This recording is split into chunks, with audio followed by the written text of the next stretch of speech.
St. Cuthbert was one of the early English saints of the Anglo-Saxon period, and my research has been involving a 15th century life written about him.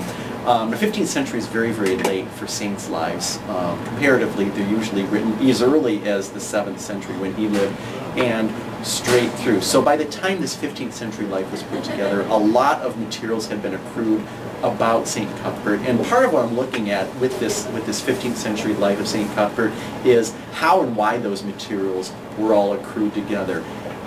Saints' lives are a, for lack of a better way to put it, a very peculiar genre that is specific really to medieval culture. A saint's life sort of functioned as an official biography of the saint, but it also included lots of, it could also include lots and lots of the saint's miracles. A lot of what happened after the saint's life is his or her influence.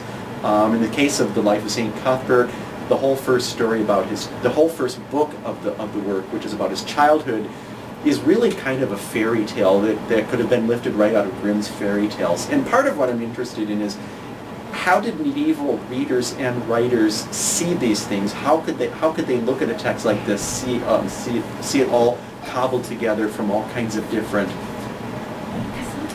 different sources and see it as a whole?